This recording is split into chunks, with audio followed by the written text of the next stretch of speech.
So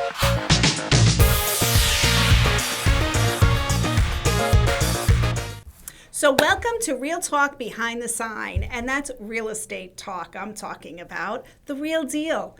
You know, we've all seen the shows about HGTV and think like how glamorous real estate is. Well, we love real estate. We're in the business for almost 20 years, and I'm here with Deb Durkin today. How long are you in the business? 17 years this month. So we love the business, and we welcome you to our very first episode here. And what we're going to do in these episodes is we're going to pull back the curtains and look behind that real estate sign and really dive deep into what it really takes to be a realtor, to be a buyer in today's market, and to be a seller in today's market. Yes. So today I really want to delve into the HGTV shows that we see. And, you know, I think first is, you know, it always starts out a show where you see an agent sitting there talking to, you know, a couple or a family or whoever, even a single person. And they show them 3 homes, 3 listings, and say, okay, which one would you like to see first? Is that very realistic? It really isn't. First time out, you're hoping in this market that there are 3 homes that you're going to go see.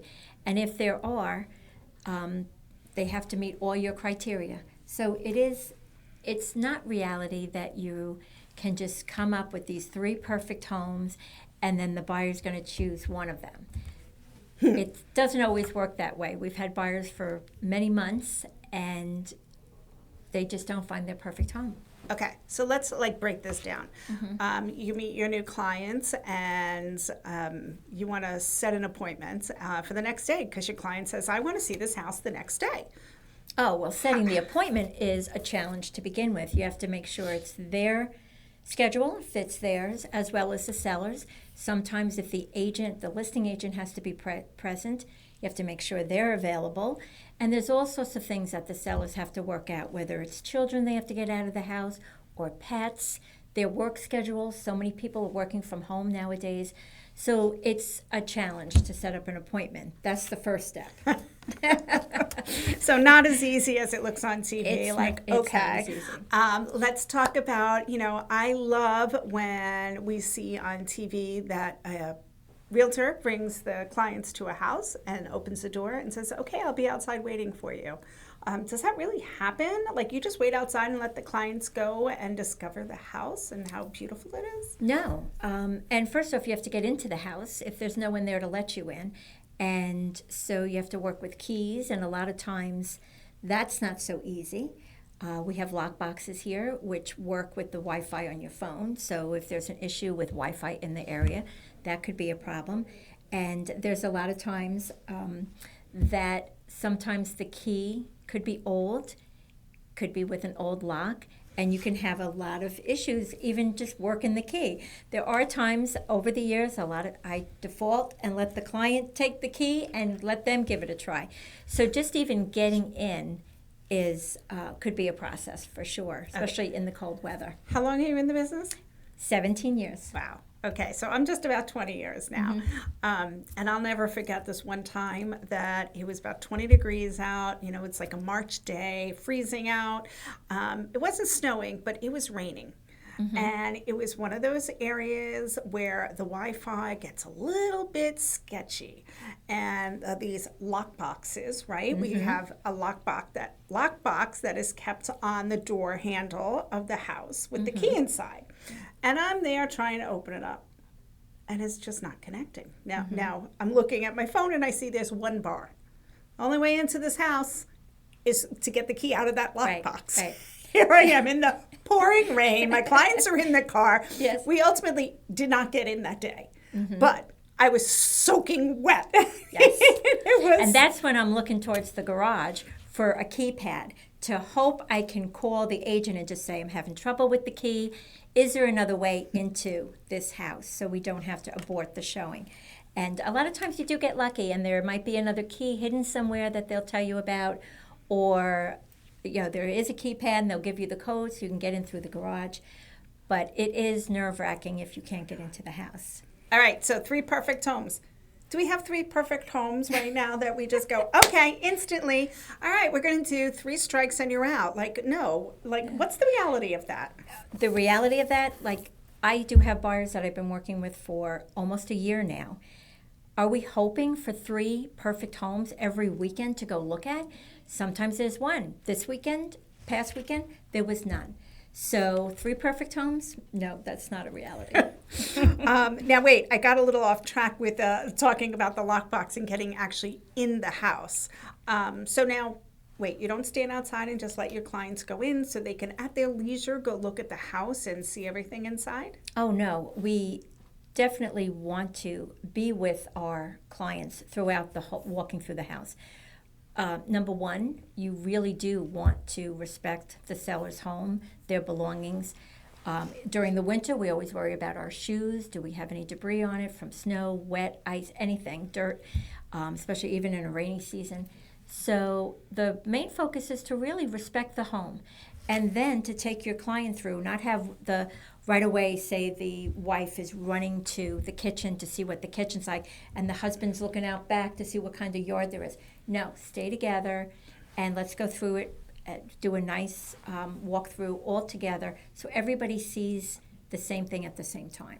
I love that. Yeah. And, you know, just, I guess, on a serious tone, something that's always gone through my mind that I teach new agents is, you know, there is a realistic thing about theft.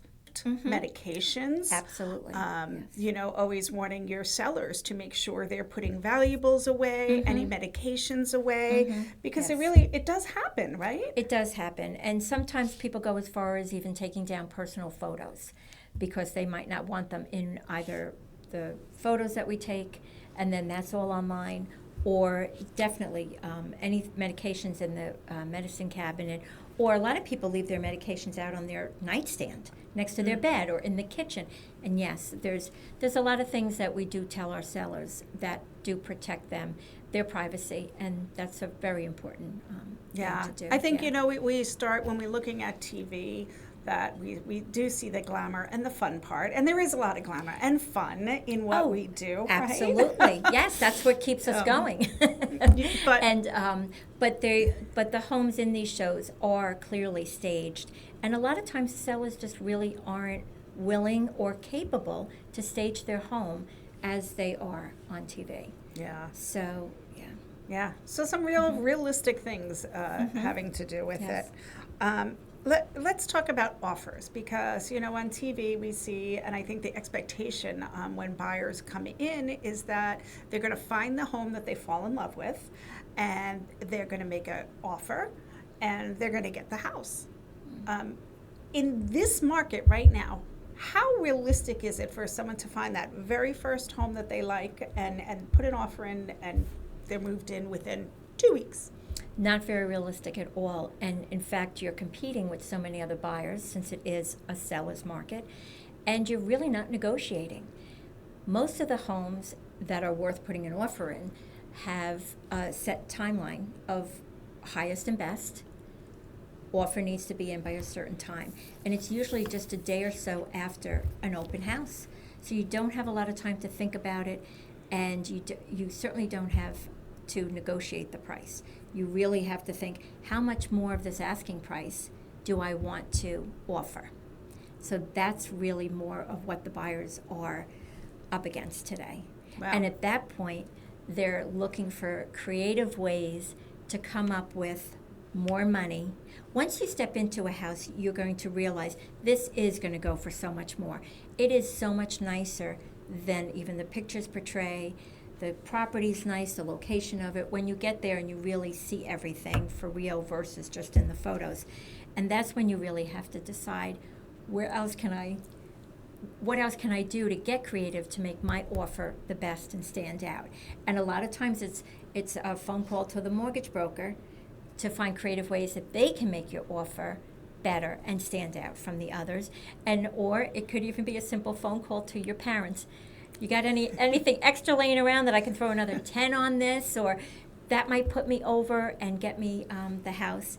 And so working with a great team, a great mortgage broker, is a large part of the equation today because it's a seller's market. That's great. So can you, okay, let's, this show is really going to be geared towards helping buyers, helping sellers, and actually helping new realtors. So let's first just take a step back and go to realtors. What is the best piece of advice you could give, that you could give a new realtor entering the business right now? Do not think it's all fun and games. It is a very serious profession. What we do is there's a lot of hard work to it. It's extremely rewarding. And if you are ready to take it from the very beginning, which is starting your education, to the end, but you really can't expect to come into this business and just automatically come walking away with a lot of deals right off the bat. You really do need to get your feet wet, your hands dirty, learn the business, so that you can service your clients to be successful, to be able to get a deal to the closing table. There's a lot of work that goes on behind the scenes. It's not just opening up the doors and walking through and looking, oh, look at this kitchen, and look at how nice they redid this bath, and looking at people's design or interior and their taste. There's so much more to it than that. So do your homework, but it is a great thing to be involved in. 17, 20 years, both of us did something before that, had different careers. So that fact that we stuck with this it's a tribute to the type of business it is. Absolutely. Okay, so setting up an expectation for our buyers out there, what would you tell our buyers before they even meet with a realtor? Like, how can they prepare themselves to enter into this market?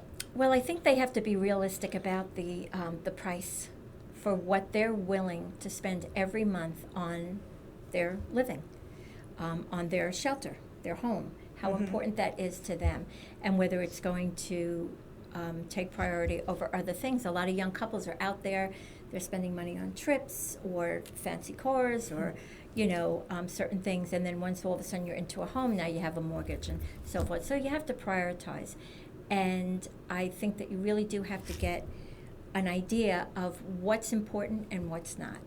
So location, what your budget is, how many bedrooms, baths, things Always like that. Always a compromise. Oh, there is always a compromise. It's like in anything else. Yeah. Even in marriage, in friendships, anything there's compromise. So yes, you really do have to think it out. It's a big step for the first-time home buyers, and of course, people that have been in it, they do know what to expect, which is great. But you really do have to have an idea of what you're willing to give up in order to get that home. Excellent. Good advice. Really good advice. Now to our sellers.